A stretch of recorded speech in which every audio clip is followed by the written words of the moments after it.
Cərmədan döyüşü nəticəsində, Cərmədan döyüşü 643-cü ildə baş vermişdi. Ərəblərlə Sasani mərzibanı arasında. Azərbaycan mərzibanı İsfəndiyarın qüvvələri qələbə qazandı, əslində məğlub olmuşdur. Beyləqanlı misafirin başçılıq etdiyi xalq hərəkatı yatırıldı. Belə ki, bu hərəkat 748-752-ci illərdə baş vermişdi, yəni 8-ci əsrin 50-ci illərində yatırılmışdı. Ərəblərin şimali Albaniya yolu açıldı, düzgün cavab C bəndi. Xəzərlərin Azərbaycana arası kəsilməyən yürüşlərinə son qoyuldu. Bu 8-ci əsrin sonlarında baş vermişdir. İraq və Şam əraziləri ərəblərin nəzarətinə keçdi. Bu isə 633-cü ildə baş vermişdir. Bəy hüquqları haqqında reskriptdən fərqli olaraq kənd cəmiyyətlərinin ictimai idarəsi haqqında əsasnamə ilə bəy hüquqları haqqında reskript 1846-cı ildə qəbul edilmişdir. Kənd cəmiyyətlərinin ictimai idarəsi haqqında əsasnamə isə 1865-ci ildə verilmişdir. Kəndlilər üzərinə hərbi vergi adlanan əlavə mükəlləfiyyət qoyuldu. 1887-ci ilə aiddir. Bu düzgün bənd deyil. Xəzər vilayətinin bəylərinin torpaqları müsadir olundu 1841-ci ildə. Tiflisdə bəylərin şəxsi hüquqları ilə bağlı komitə fəaliyyətə başladı 1842-ci ildə. Müxtəlif kəndli qrupları vahid adla mülkədar tabelisi adlandırıldı 1846-cı ildə. Bizdən isə 1865-ci ildə qəbul edilmiş kənd cəmiyyətlərinin ictimai idarəsi haqqında əsasnamə soruşulur. Bu əsasnamə ilə mülkədarların kəndlilər üzərində polis və məhkəmə hakimiyyət hüququ ləğv edildi. Sualın cavabı D bəndi. Eyler-Venn diaqramına əsasən uyğunluğu müəyyən edin. Vandal krallığının işğal edilməsi Bizans imperiyasına aiddir. İstəmi xanın hücumuna məruz qalması, o da Bizans imperiyasına aiddir. Belə ki, İstəmi xan Xəzərləri də tabe etmişdi, amma həmin vaxtı Xəzər xalqanlığı mövcud deyildi. Aşina sülaləsinə mənsub olması Xəzər xalqanlığına aiddir. Ərəblərə qarşı mübarizə aparılması hər üç dövlətə aiddir. Franklar da, Bizans da, Xəzərlər də ərəblərə qarşı mübarizə aparmışdır. Xlodvig tərəfindən əsasının qoyulması Frank dövlətinə aiddir. Deməli, sualın cavabı 1Y, 2AB, 3C, 4D, yəni A bəndi. Son Tunc ilk dəmir dövründə saxsı qab istehsalının inkişafına təsir göstərmişdir. Əhalinin oturaq həyata keçməsi Neolit dövrünə aiddir. Sənətkarlığın müstəqil sahəyə çevrilməsi Orta Tunc dövrünə aiddir. Boyalı qablar mədəniyyətinin formalaşması bu da Orta Tunc dövrünə aiddir. Təsərrüfatda kişi əməyinin ön plana keçməsi Erkən Tunc dövrünə aiddir. Deməli, Son Tunc ilk dəmir dövründə saxsı qab istehsalının inkişafına ayaqla hərəkətə gətirilən dulu çarxından istifadə təsir göstərmişdir. Cavab C bəndi. 1830-cu ildə Çar fərmanı ilə Azərbaycanda ilk rus məskənlərinin yaradıldığı bölgələri müəyyən edin. Bu dövrdə Lənkəranda, Şirvanda və Qarabağda ilk rus məskənləri yaradılmışdır. Cavab E bəndi. Eramızdan əvvəl 6-cı yüzilliyin sonlarında üsyana qalxmış Afinalıların məqsədi Drakon qanunlarını ləğv etmək. Belə ki, eramızdan əvvəl 7-ci əsrdə Drakon qanunları qəbul edilmişdi, yəni 621-ci ildə. Bu dövrdə Demosun üsyan edəcəyindən qorxaraq, yəni eramızdan əvvəl 6-cı yüzilliyin əvvəllərində Demosun üsyan edəcəyindən qorxaraq aristokratlar güzəştə getmiş və salon islahatları keçirilmişdi. Deməli, bu düzgün bənd deyil. Tiranlığa son qoymaq sualın cavabı B bəndidir. Digər bəndləri də nəzər salaq. Xalq tribünlərini seçmək Roma tarixinə aiddir. Qladiator döyüşlərinin keçirilməsi də Roma tarixinə aiddir. Əhəmənilərin zülmünə son qoymaq Kiçik Asiyada əhəmənilərin zülmünə qarşı deməli Yunan şəhər dövlətləri üsyan qaldırmışdı və bu üsyana isə Afina kömək etmişdir. Deməli, bu da düzgün bənd deyil. Azərbaycana Səlcuq yürüşlərinin nəticələri ilə bağlı uyğun fikirləri müəyyən edin. Doğrudur, yanlışdır. Azərbaycana türk tayfalarının ikinci böyük axını baş verdi. Əslində Səlcuqların yürüşləri ilə Azərbaycana türk tayfalarının üçüncü böyük axını baş vermişdir. Bizansın Cənubi Qafqazda möhkəmlənmə siyasəti pusacıqdır. Məziyyətlər sülaləsi asılı hala salındı. Belə ki, Səlcuqlar Şirvanda Kəsiranlər sülaləsi hakimiyyətdə olarkən həmin sülaləni asılı vəziyyətdə salmışdır. Yanlış cavablara baxaq. Xəzər dənizində Azərbaycan ticarət gəmiləri üzməyə başlamışdı. Salarilərin dövründə bu hadisə olmuşdur. Türk və İslam amili Azərbaycanda qəti olaraq möhkəmləndi. Səlcuqların yürüşləri ilə bu baş vermişdi. Doğru cavab olduğuna görə biz bunu seçmirik. Yəni biz burada yanlış bəndləri seçirik. Azərbaycanda qədim dövlətçilik ənənələri bərpa oldu. Şirvanşahlar dövlətinin yaranması ilə bu baş vermişdir. Deməli, burada cavab 2, 4, 6, Y bəndi. Eneolit dövrü əhalisinin dəfn adətlərinə aiddir. Ölülərin yaşayış məskənində bastırılması, bəzi qəbillərin üzərində kurqanların qurulması Erkən Tunc dövrünə aiddir.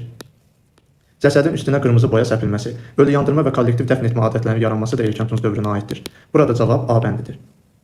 Səbəb-nəticə əlaqələrinə doğru verildiyi bəndi müəyyən edin. Səlcuqların Malazgirt döyüşündə qələbə qazanması, Bizansın Kiçik Asiyadakı mülklərini itirməsi, Mərkəzi Asiyada Əbümüslümin üsyana qalxması, Qaraxanlı dövlətinin iki hissəyə parçalanması. Belə ki, Əbümüslümin üsyanı Mərkəzi Asiyada baş vermiş və bu üsyan nəticəsində Abbasilər sülaləsi hakimiyyətə gəlmişdi. Əməvilər isə Kordova xilafətinə İspaniyaya çəkilmiş və orada Kordova xilafəti qurmuşdur.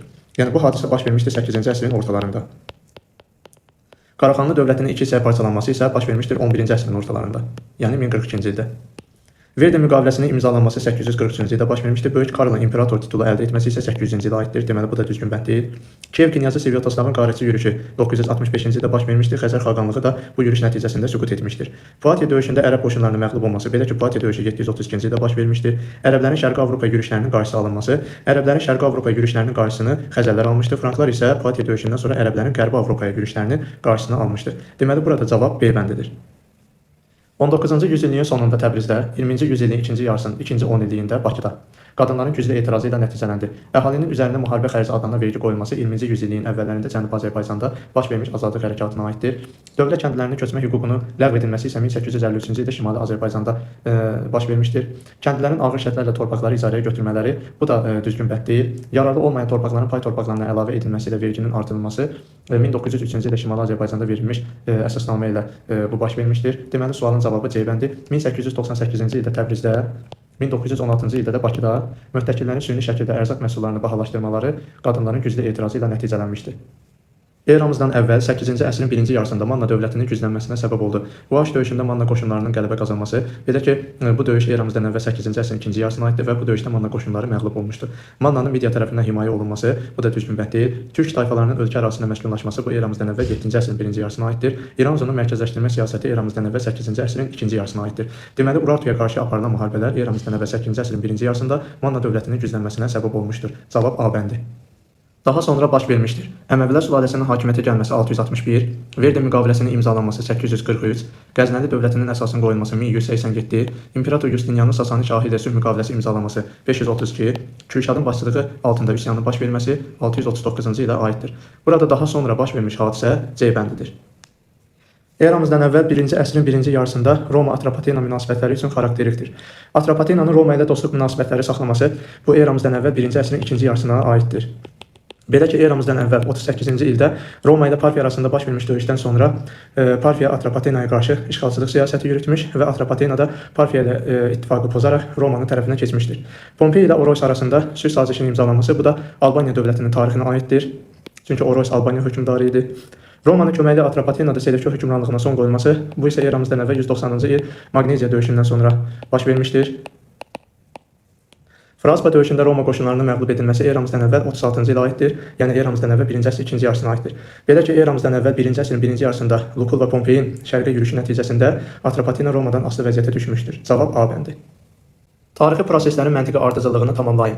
Cavanşirin Ərəb xilafəti ilə diplomatik danışıqlar aparması, Albaniyanın yenidən Ərəb xilafəti və Xəzər xaqanlığı Bizans arasında müharibə meydanına çevrilməsi.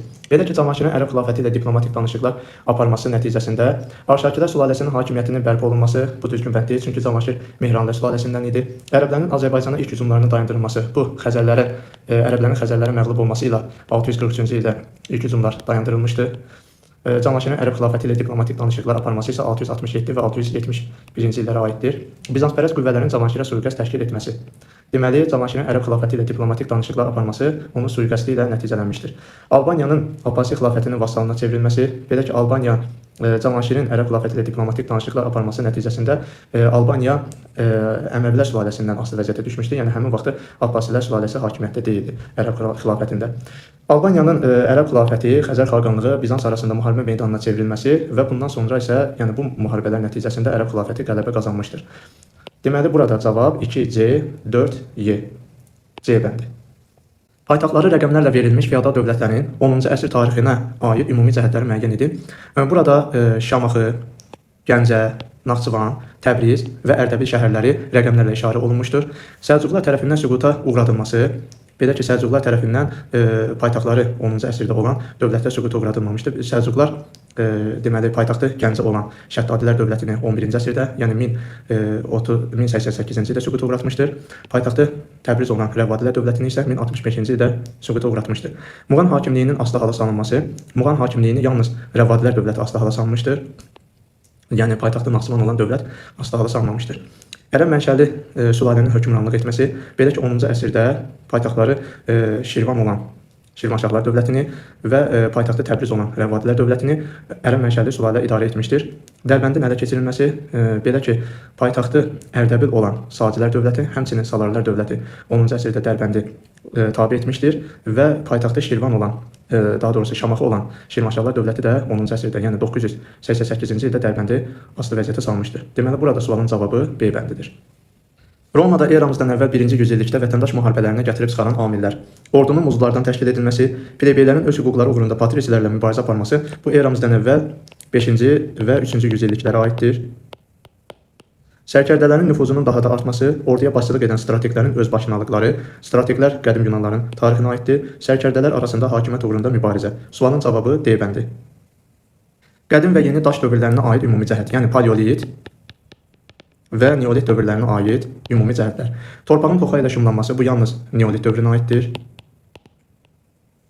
Süni yolla əldə edilmiş oddan istifadə hər iki dövrə aiddir. Qəbilə icmasının mövcud olması bu da hər iki dövrə aiddir. Belə ki, qəbilə icması üst paleolit dövründə yaranmış və Tunc dövrünə qədər davam etmişdir. Saxsı qabların hazırlanması isə yalnız neolit dövrünə aiddir.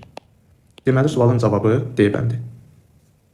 Frank dövlətinin sxemdə verilən dövlətlərlə ümumi cəhətlərini müəyyən edin. Frank dövlətinin 1-ci Göytürk xaqanlığı ilə ümumi cəhətlərinə baxaq. Hər ikisi avarlara qarşı mübarizə aparmışdır. Saks tayfalarının asılı hala salınması yalnız Frank dövlətinə aiddir. Bizans imperiyası ilə diplomatik əlaqələr saxlamışdı. Hər iki dövlət, həm Frank, həm 1-ci Göytürk Bizans imperiyası ilə diplomatik əlaqələr saxlamışdı. Frank dövlətinin Albaniya dövləti ilə olan ümumi cəhətlərinə baxaq. Sasanilərlə müttəfiqlik münasibətinin qurulması yalnız Albaniyaya aiddir. Ərəb xilafəti ilə diplomatik əlaqələr saxlanılması hər iki dövlətə aiddir. Belə ki, Albaniya hökmdarı Cavanşir Əməvilər sülaləsi ilə diplomatik əlaqələr saxlamışdı və Frank dövlətinin imperatoru Böyük Karl da Ərəb xilafəti ilə diplomatik əlaqə saxlamışdı. Əsasının erkən feodalizm dövründə qoyulması, belə ki, Frank dövləti erkən feodalizm dövründə yaransa da, Albaniya dövləti quldarlıq dövründə meydana gəlmişdir. Frank dövlətinin Xəzər xaqanlığı ilə ümumi cəhətlərinə baxaq. Peçeniklərin basqınlarına məruz qalması yalnız Xəzər xaqanlığına aiddir. Roma şəhərinin tabe edilməsi bu isə Frank dövlətinə aiddir. Ərəblərin Avropada irələməsinin qarşısını alınması, belə ki, Frank dövləti ərəblərin Qərbi Avropada, Xəzərlər isə ərəblərin Şərqi Avropada irələməsinin qarşısını almışdır. Deməli, burada sualın cavabı 1A, C, 2B, 3C, yəni E bəndidir. 12-ci əsrin 20-ci illərində Şirvan-Gürcüstan münasibətlərinin yaxınlaşmasına Şirvanşah 3-cü Mənüçöhrün həyat yoldaşı Tamar ilə yanaşı Səlcuq türklərinin zəifləməsi də təsir göstərmişdir. Gürcülərlə həm qohumluq, həm də ittifaqa arxalanan 3-cü Mənüçöhr 1066-cı ildən etibarən mövcud olan Səlcuq asıllığına son qoyaraq onlara illik bac ödəməkdən imtina etmişdir. Mətndə bəhs edilən 3-cü Mənüçöhrün xarici siyasətindəki dəyişiklik şərait yaratmışdır. Şirvanda Məzədlər sülaləsinin nüfuzunun zəifləməsinə, bəhs edilən dövrdə Şirvanda Kəsranilər sülaləsi hakimiyyətdə idi. Tamarın Şirvanı Gürcüstana birləşdirməsinə nail olmasına, əslində Tamar Şirvanı Gürcüstana birləşdirə bilməmiş, çünki Eldənizlər dövləti bu işə qarışmışdır. İraq Səlcuq Sultanı Mahmudun Şirvana yürüş etməsinə, Gürcü çarı 4-cü David tərəfindən Azərbaycan torpaqlarının istilasına. Deməli, burada cavab B bəndi. Xəritədə işarələnmiş dövlətin 12-ci yüzilliyin ikinci yarısına aid hadisələri müəyyən edin. Xəritədə Qəznəli dövlətinin ərazisi işarələnmişdir. Qurlu tayfalarına qarşı mübarizə aparılması 12-ci yüzilliyin ikinci yarısına aiddir. Dəndənəkan döyüşündə Səlcuqlara məğlub olması isə 11-ci yüzilliyin ortalarına aiddir. Paytaxtın Lahora köçürülməsi də 12-ci yüzilliyin ikinci yarısına aiddir. Xarəzmşahlar tərəfindən süquta uğradılması isə Qəznəli dövlətinin tarixinə aid deyil. Burada cavab E bəndi. Aqiya Məclisinin qərarlarına əsasən Albaniyada xristianlığı təbliğ edən məktəblər açıldı. Cavab D bəndi. Göstərilənlər nəticəsidir. Fələstin və Suriya işğal olundu. Misirin şimal sərhədləri ilk dəfə Fərat çayına çatdı. Nubiya tabe edildi. Göstərilənlər Firon 1-ci Tutmosun hərbi yürüşünün nəticəsidir. Cavab E bəndi. Yusif ibn Əbusac, Fəzl ibn Məhəmməd, Şəmsəddin Eldənizin fəaliyyətlərinə aid oxşar cəhətlər. Dərbi şəhərinin ələ keçirilməsi, Slavyan basqınlarının qarşısının alınması, bu düzgün bənd deyil. Gürcülərə qarşı uğurlu müharibələrin aparılması, yeni dövlətin əsasının qoyulması, bu da düzgün bənd deyil. Çünki bəhs edilən hökmdarların içərisində yalnız Şəmsəddin Eldəniz yeni dövlətin əsasını qoymuşdur. Deməli, sualın cavabı 1-3. Çindəki Tan sülaləsini himayə edən Uyğur xaqanları onları qiyamçıların çıxışlarından və qonşuluqdakı Tibetlilərin hücumlarından qoruyurdular. Bunun qarşılığında onlar Çin imperatorundan ipəklə xərac alırdılar. Çinin ticarət yolları da Uyğurların nəzarəti altına keçmişdi. Mətnə əsasən Uyğur xaqanlığının böyük Hun dövləti ilə ortaq xüsusiyyətlərini müəyyən edin. Tan sülaləsinin imperatorunu hər il xərac ödəməyə məcbur salınması, belə ki, böyük Hun dövlətinin vaxtında Çində Tan sülaləsi deyil, Sin və Xan sülaləsi hökmranlıq etmişdir. Çinin ticarət yollarının nəzarət altına alınması, belə ki, eramızdan əvvəl 200-cü ildə Pinçin sazişinə əsasən Çinin ticarət yollarını böyük Hun dövləti nəzarət altına almışdır və Talas döyüşündən sonra ərəblər Çini məğlub etdikdən sonra Çinin ticarət yolları həmçinin Uyğurların nəzarətinə keçmişdir. Deməli, bu həm Uyğur, həm böyük Hun dövləti üçün ortaq xüsusiyyətdir. Tibet tayfalarına qarşı mübarizə aparılması, belə ki, böyük Hun xaqanı Mete xaqan Tibet tayfalarına qarşı mübarizə aparmış, eyni zamanda Uyğur xaqanı Bölgü xaqan da Çin uğrunda Tibet tayfaları ilə mübarizə aparmışdır. Çin imperatorunun baş vermiş qiyamlardan qorunması isə bu yalnız Uyğur xaqanlığının tarixinə aiddir. Burada cavab 2-3. Xronoloji ardıcılığı müəyyən edin. Səlcuqların Azərbaycanın fəthini başa çatdırmaları, belə ki, 1066-cı ildə Şirvanşahlar dövlətinin asılı hala salınması ilə Səlcuqlar Azərbaycanın fəthini başa çatdırmışdılar. Qızıl Arslanın özünü sultan elan etməsi 1191, Dərbənd əmirliyinin Şirvanşahlar dövlətinin asılı hala düşməsi 988, Tiflis Müsəlman əmirliyinin ləğv olunması 1122-ci ilə aiddir. Burada xronoloji ardıcıllıq 3, 1, 4, 2. 19-cu yüzilliyin 60-cı illərində Azərbaycan təhsili üçün xarakterikdir. Bakıda orta təhsil verən rus dilli ilk gimnaziyanın açılması 1865-ci il, İrəvan müəllimlər seminariyasının təsis edilməsi 1881, Şamaxıda Üsul-i Cədid məktəbinin fəaliyyəti başlaması 1869, Avropa tipli dünyəvi məktəbin əsasının qoyulması 1830-cu ilə aiddir. Burada 60-cı illərdə baş vermiş hadisə 1-3-dür. Uyğunluğu müəyyən edin. Romada Respublika dövrü, İmperiya dövrü. Respublika dövrü eramızdan əvvəl 509-cu ildən eramızdan əvvəl 30-cu ilə qədər davam etmişdir. İmperiya dövrü eramızdan əvvəl 30-cu ildən eramızın 395-ci ilinə qədər davam etmişdir. Qladiator döyüşlərinin keçirilməyə başlanması eramızdan əvvəl 3-cü əsrə aiddir. Yəni bu Respublika dövrünə aiddir. Qulların öldürülməsinin qadağan olunması eramızın 2-ci əsrinə aiddir. Deməli bu İmperiya dövrünə aiddir. Borca görə qula çevrilmiş insanların hilotlar adlanması bu düzgün bənd deyil. Daxmalı qulların meydana gəlməsi eramızın 2-ci, 3-cü əsrlərinə aiddir. Deməli, bu da İmperiya dövrünə aiddir. Spartakın başçılığı ilə qulların üsyan qaldırması eramızdan əvvəl 74-71-ci illərə aiddir, yəni Respublika dövrünə aiddir. Burada cavab 1A, Y, 2B, D. Əfsələddin Xaqani xəbər verir ki, Şirvanşahın Şəkidən Abxaza, Gürcüstana doğru hərəkət etdiyini eşitmişdir. Şirvanşah oraya Gürcü hökmdarı 3-cü Georginin hakimiyyətindən narazı olan və onu taxtdan salmaq istəyən feodal və əyanları sakitləşdirmək üçün getmişdir. Onun cəsur döyüşçüləri güclü zərbə ilə qiyamçıları məğlubiyyətə uğratmışdır. Şirvanşahın məqsədi Gürcüstanı işğal etmək deyil, bir müttəfiq kimi qohumu hökmdar 3-cü Georgiyə taxt tacını saxlamaqda kömək göstərmək idi. O qonşuları ilə münasibətdə çox ağıllı və ehtiyatlı siyasət yeridirdi. Mənbədə hansı Şirvanşah hökmdarının fəaliyyətindən bəhs olunur? Şirvanşah 1-ci Axistan. Mənbədə verilmiş hansı xüsusiyyət Şirvanşah hökmdarını Şəmsəddin Eldənizdən fərqləndirir? Gürcü çarı 3-cü Georgi ilə müttəfiq olması və ya qohum olması. Bəhs olunan dövrdə Şirvanşah hökmdarının diplomatik fəaliyyəti ilə bağlı mənbədə verilməyən iki hadisəni yazın. Eldənizlər, Atabəylər dövləti ilə dostluq münasibətinin saxlanılması, Səlcuq türkləri ilə dostluq münasibətinin bərpa edilməsi və buna uyğun ehtimal olunan digər doğru cavablar.